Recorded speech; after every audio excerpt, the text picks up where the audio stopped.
Hello दोस्तों, स्वागत है आप सभी का। आप सभी स्टूडेंट्स के लिए लाई हूँ एक बहुत ही काम का वीडियो। काम का कैसा? क्योंकि हर एक स्टूडेंट के साथ एक प्रॉब्लम है भूलने की, या फिर पढ़ा हुआ याद नहीं रहता है, एग्जाम टाइम कुछ याद नहीं आता है। ये सभी स्टूडेंट्स के साथ प्रॉब्लम, स्टूडेंट्स नहीं हर इंसान के साथ प्रॉब्लम है। मेरे साथ भी है कि पढ़ते टाइम याद रहता है, लेकिन उसके बाद जब भूल जाते तो याद नहीं आता है। क्यों याद नहीं आता है पता नहीं, क्यों याद नहीं आता, हर एक के साथ ये प्रॉब्लम है। और अच्छी बात है, कुछ चीजें भूलना भी अच्छी बात है, लेकिन क्या बुरी चीजें भूलना अच्छी बात है? लेकिन एग्जाम के लिए पढ़ी हुई चीजें भूलना अच्छी बात थोड़ी, ऐसे तो फेल हो जाओगे आप।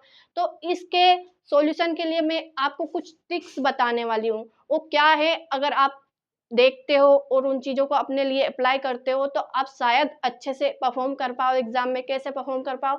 तो उसके लिए आइए जानते हैं। क्या सबसे पहले क्या, माइंड से खुद को प्रिपेयर करें। माइंड से खुद को प्रिपेयर करना मतलब कि जब आपका मन कहे कि मेरे को याद करना है तो आप याद करें, वरना उस टाइम आप पढ़ाई ना करें। क्यों ना करें? क्योंकि आप पढ़ रहे हो और आपके दिमाग में कुछ जा ही नहीं रहा, तो आपको याद कैसे रहेगा? अगर आप मन से पढ़ोगे तो आपका दिमाग बोलेगा हाँ ऐसा है, हाँ ऐसा है, और आप पढ़ते जाओगे और आपको याद होता जाएगा। तो इस चीज़ को आप ज़रूर अप्लाई करें। क्यों अप्लाई करें? अच्छे से परफॉर्म करने के लिए अप्लाई करें। अगर आप माइंड से खुद को प्रिपेयर करोगे तो एग्ज़ाम में अच्छा परफॉर्म करोगे। माइंड से प्रिपेयर करने में और पढ़ाई करने में अंतर है। कैसा अंतर है? अगर आपका माइंड एक्सेप्ट नहीं कर रहा है पढ़ने को, और आपके ऊपर प्रेशर है फ्रेंड्स का, कंपटीशन का या पेरेंट्स का, वो बोलते हैं कि पढ़ ले, तो आप पढ़ने बैठ जाते हो, लेकिन आपको याद नहीं रहता है, तो आप भूल जाते हो। सिंपल सी बात है, सब भूल जाते हैं। दूसरी चीज़ है रिवाइज करना। क्या रिवाइज करना? जो आपने पढ़ा है ना, उसको वीक में एक बार रिवाइज ज़रूर करें। वीक में एक बार मतलब अगले वीक में भी एक बार, फिर अगले वीक में एक बार, मतलब हर वीक में एक बार उस चैप्टर को रिवाइज करें, जिससे कि वो बार बार आपको याद रहता जाएगा और अच्छे से कॉन्फिडेंस आएगा उसको पढ़ने के बाद में। अगर देखो, एक एग्जांपल दे रही हूँ। आपके पेरेंट्स है या दोस्त है, आप उनसे रोज मिलते हो, आप उनको रोज देखते हो, तो आपको उनकी शक्ल अच्छे से याद रहती। चाहे उनको आप एक साल तक ना देखो ना, तो भी आपको उनकी शक्ल अच्छे से याद रहती। लेकिन वहीं कोई दूसरा रैंडम व्यक्ति आपको मिलता है 10-15 मिनट के लिए, और फिर दूसरी बार वो आपको बहुत टाइम बाद मिलता है, तो आपको वो याद नहीं रहता है। आपके माइंड में रहता है कि हाँ मैंने इसको कहीं देखा, लेकिन आपको कंफर्म याद नहीं आता है कि आपने उसको कहाँ देखा है। तो इसके लिए सबसे अच्छा तरीका क्या है? रिवाइज करना। जो आप चैप्टर पढ़ते हो उसको आप वीक में दूसरी बार भी देखोगे, फिर दूसरे वीक में दूसरी बार देखोगे, आप बार बार देखोगे, तो आप एग्जाम तक आसानी से याद कर पाओगे। तो यही पॉइंट है कि रिवाइज करना है पढ़े हुए को। तीसरी चीज है क्वांटिटी। क्वांटिटी क्या? कि आप एक दिन में 4-5 चैप्टर ना पढ़े, या तो एक चैप्टर पढ़े या क्वेश्चंस की क्वांटिटी बढ़ाए। जैसे कि 10 क्वेश्चन, 15 क्वेश्चन या 20 क्वेश्चन, इससे ज़्यादा आप ना पढ़े तो ये अच्छा होगा। अगर इससे ज़्यादा पढ़ोगे तो पढ़ दोगे पूरा, लेकिन याद कुछ रहेगा नहीं। क्वांटिटी कम रखो पढ़ने की, तो उससे आपकी क्वालिटी बढ़ेगी। क्वांटिटी कम रखोगे तो क्वालिटी बढ़ेगी, मतलब कि आप कम पढ़ोगे लेकिन अच्छे से पढ़ोगे और वो याद रहेगा। तो पढ़ने की क्वांटिटी आपको कम रखनी है। चौथी चीज़ है ब्रेक ले। देखो, आप कंटिन्यू 1-2 घंटे या 3 घंटे नहीं पढ़ सकते। पढ़ने का सही तरीका है कि आप 45 मिनट पढ़े और 45 मिनट के बाद आप 5 मिनट का ब्रेक ले।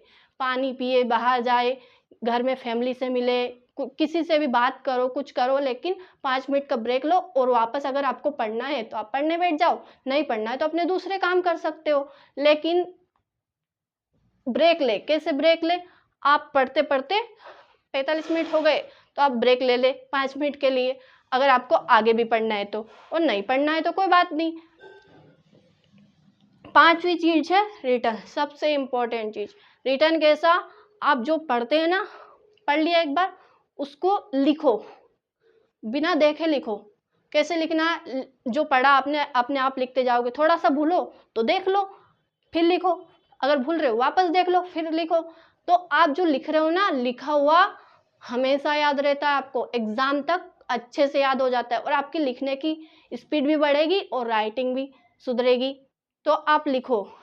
जैसे कि आपने एक क्वेश्चन का आंसर पढ़ा है ना, तो क्या करोगे? उस क्वेश्चन को लिख दोगे, पहले उसका आंसर लिखोगे, और फिर अगर भूल रहे हो तो देख लो, नहीं भूल रहे हो तो कोई बात नहीं, पूरा लिख दो और फिर ऐसे ही रिपीट करो, उसी आंसर को दूसरी बार लिखो, तो शायद दूसरी बार में आप पूरा बिना देखे लिख दो और वो आपको हमेशा याद रखता है। तो कैसा है, ऐसा है कि हमारे हाथ का लिखा हुआ हमें हमेशा याद रहता है। तो लिखने का तरीका बहुत सही है याद रखने के लिए। लास्ट है स्टडी टाइम। स्टडी का कोई फिक्स टाइम नहीं है, लेकिन सबसे अच्छा टाइम स्टडी के लिए मॉर्निंग का होता है। क्यों होता है? क्योंकि हमारा माइंड बहुत ही फ्रेश रहता है, मूड में कुछ नहीं रहता, मूड अच्छा रहता है और माइंड में कुछ नहीं रहता है। या तो दिन भर में हमारे साथ कुछ बुरा हुआ होता है तो हमें रात को पढ़ने में दिक्कत होती है कि आज ऐसा हो गया, उसने ऐसा कर दिया, ऐसा बोल दिया, टीचर ने हमें डांट दिया, मार लिया। लेकिन सुबह उठते हो तो आपको साथ कुछ हुआ नहीं होता है, सुबह सब फ्रेश रहता है, दिन की शुरुआत रहती है। अगर सुबह के टाइम याद करोगे तो आपका माइंड वो चीज़ें जल्दी जल्दी याद रख पाएगा। हालांकि कुछ लोग रात को भी याद करते हैं, पढ़ते हैं, वो भी सही टाइम है, लेकिन उतना माइंड फ्रेश नहीं रहता और ना ही इतने लंबे समय तक वो चीज़ें याद रख पाता है। अगर मॉर्निंग टाइम पढ़ने के लिए यूज़ करोगे तो वो सबसे बेस्ट है। Thank you so much.